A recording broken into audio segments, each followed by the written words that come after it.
guys, good morning. So another day, another vlog, another cooking vlog dito sa ating cutesy kitchen.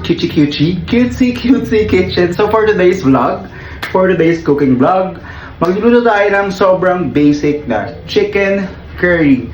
So papaka-Indian tayo today. Pero Pinoy style lang itong chicken curry natin at sobrang hindi siya complicated katulad ng mga recipes ng iba't ibang country na nagluluto ng curry. Lalo sa Indian recipe kasi siya na parang gano'n. So, anyways, Pinoy style lang tayo. Sobrang basic ingredients lang. Sobrang madaling lutuin. Pwede yung gawin sa inyong mga bahay para sa inyong mga family, pamilya. So, guys, I'll show you kung ano yung mga basic ingredients na gagamitin natin. So, ito muna. Prep muna tayo, guys. No bashing!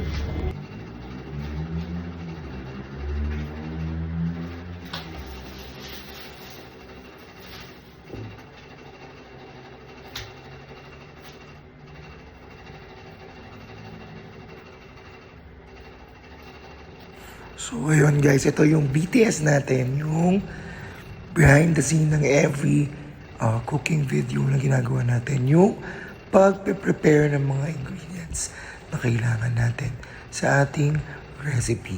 So ayun guys, pasensya na kayo at sobrang pause tayo today kasi last Saturday may event tayo, naubos yung boses natin. Kaya ngayon super vitamins ako at umiinom ako ng gamot para bumalik na sa dati yung aking boses. So ayun, pasensya na guys.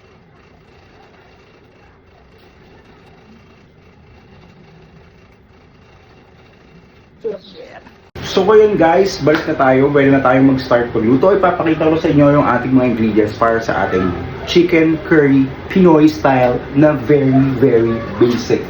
And guys, before ko ipakita sa inyo kung yung basic ingredients na ating chicken curry, preheat muna tayo ng pan. So ayan, pakita ko sa inyo, preheat tayo ng pan, then papakita ko sa inyo isa-isa yung ating ingredients. Of course, hindi mawawala yung ating mga aromatics na panggisa. Of course, we have a minced garlic, minced onions, ginger pang bawas lansa, at ang ginger kasi is sobrang sarap pag mga chicken dishes talaga siya. Then meron tayong combination ng red and green bell pepper. So ito guys. Actually, isang bell pepper lang to na medyo greenish-reddish. Parang isang bell pepper lang bibili natin. Mas makakatipid tayo. Kasi may green and red na siya. Para medyo festive yung color na kalalabasan ng ating chicken curry. And of course, we have potatoes and carrots na sinoke ko na sa water para hindi mangitim yung carrots. And, syempre, ang main ingredient ng ating chicken curry sa ating chicken drumsticks. Approximately kalahating kilo. Then, ang ating curry powder at ang ating hindi sponsored na coconut cream. Yan guys. Good no, fresh kita. Baka naman. So ayun, let's start the cooking guys. Ipapainit na tayo ng pan. So ayun, mainit na yung pan natin. Then mag-a-add tayo ng oil.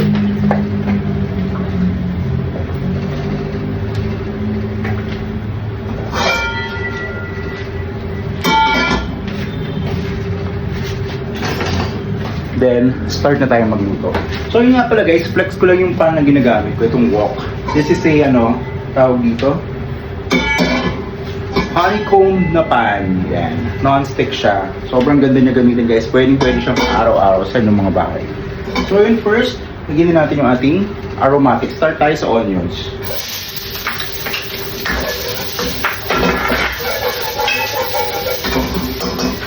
The next, our garlic. Diretso na to guys, hindi na natin kailangan patagalin. Then ating ginger.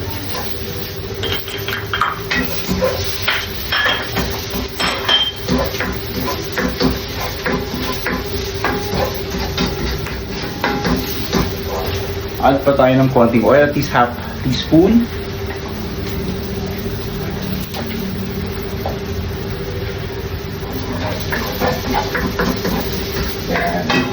Sabay-sabay natin magagawin, hihintayin maging translucent yung mga aromatics tayo, especially our onion and garlic. So ngayon parang maglalagay na tayo na pink Himalayan salt para malabas yung natural flavor ng todo ng ating mga aromatics. Then sabay na natin sa pag-isa ang ating laurel leaf.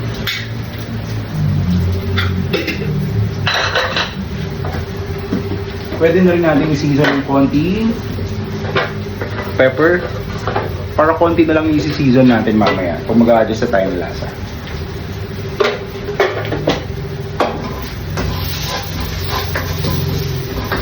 Now we can add our chicken drumsticks.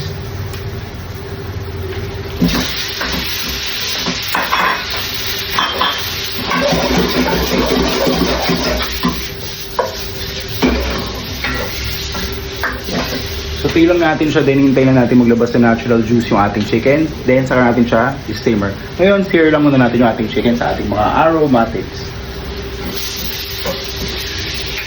Prep natin yung fish sauce.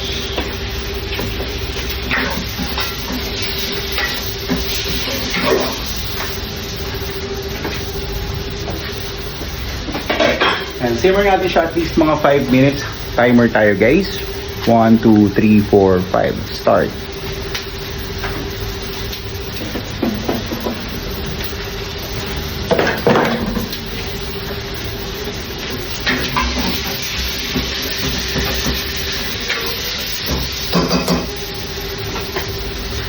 We can add now na at least mga 1 teaspoon ng ating fish sauce.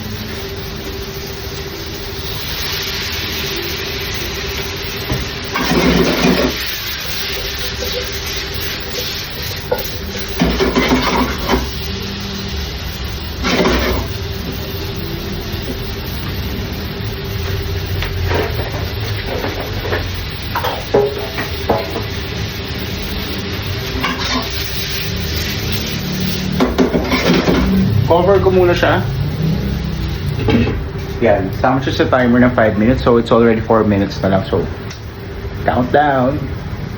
And after 5 minutes, babalikan natin siya. Lagay tayo ng water, the coconut cream, carrots and potatoes. Na normally, piniprito muna before cooking yung carrots and potatoes para mas ma-enhance yung flavor. Pero ako, diretso na yan. Hindi na ako nagprito. Tinamad na ako. So, yun na. Kung ano yung kalalabasan. So, yun guys. No bashing. Kung ano yung recipe ko, kung ano yung way ko sa pagluluto nitong dish na to, nitong chicken curry na to, wala kayong pakialam. Ako yung nagluluto, kusina ko to, ingredients ko, recipe ko. Wala kayong paki. Make your own. I respect ko kung ano yung recipe nyo, kung ano yung dish, paano nyo gawin yung dish na to.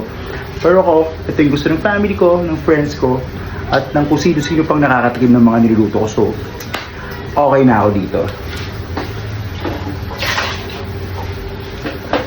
Again, no bashing.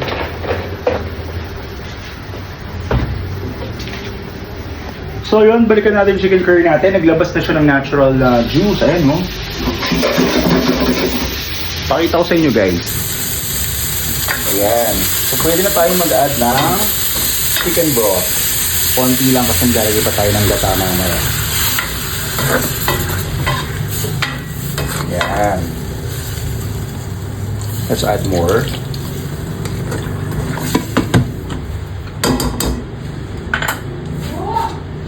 So simmer ulit for 5 minutes. Let's simmer ulit for 5 minutes.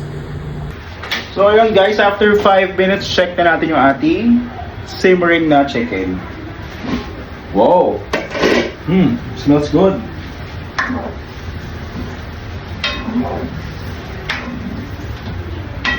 Pwede na natin ilagay yung ating curry powder. Wow! Then, add tayo ng konting water again. Chicken broth. Yan. Then, pwede na natin isabay yung ating carrots and potatoes. So, para sasabay na siya sa paglambot. So, ito guys, ilalagay natin yung carrots and potatoes natin.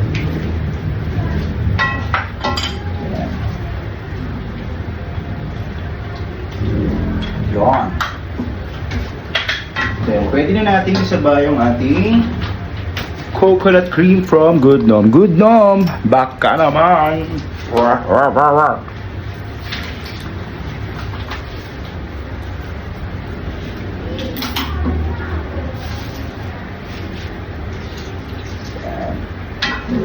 Hindi natin mag-simmer, tapos mag-reduce yung sauce para mag-thicken siya. Then, saka natin itatap ng bell peppers. Then, titikman natin kung may kailangan pang i-adjust or kulang or sobra dun sa final tikim natin mamaya. Yan. Creamy. Yan. So, another 5 minutes start.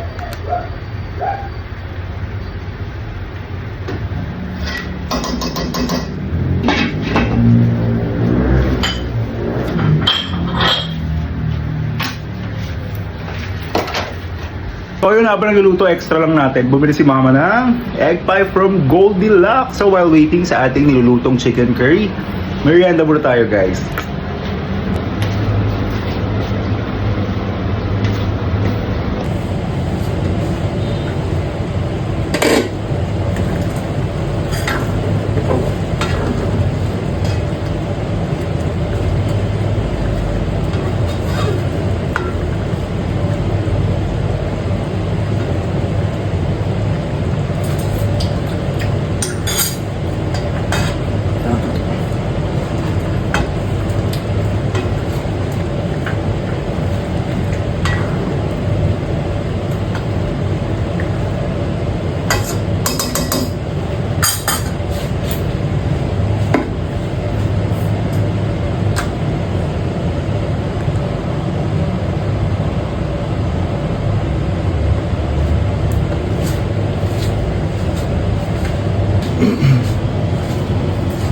So yan, I think okay na to.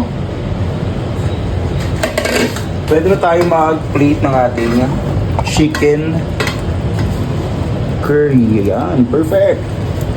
So turn off na natin yung heat, yung fire, then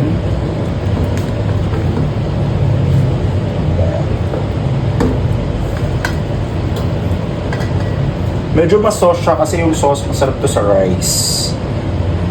Hindi lahat may gusto ng curry yan. Hindi nila gusto yung amoy, yung lasa. Pero ako kasi, mahilig ako sa curry. Kasi ma-curry ako. Ma-curry. Fun yun. Yan. Perfect. Then i-top natin yung mga vegetables para colorful. Yan. So, ito ang ating chicken curry.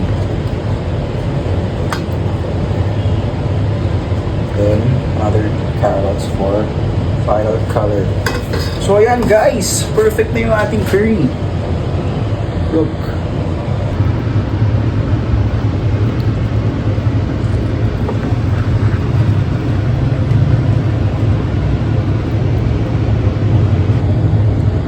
So, ayun guys, another successful cooking vlog. So, ayun, ito na ang ating final product. Ang ating Pinoy style, very basic chicken curry. So, ayun guys, don't forget to hit like, click, subscribe, and of course, hit the notification bell para ma-update kayo sa mga future cooking uploads natin. Bye guys, thank you for watching!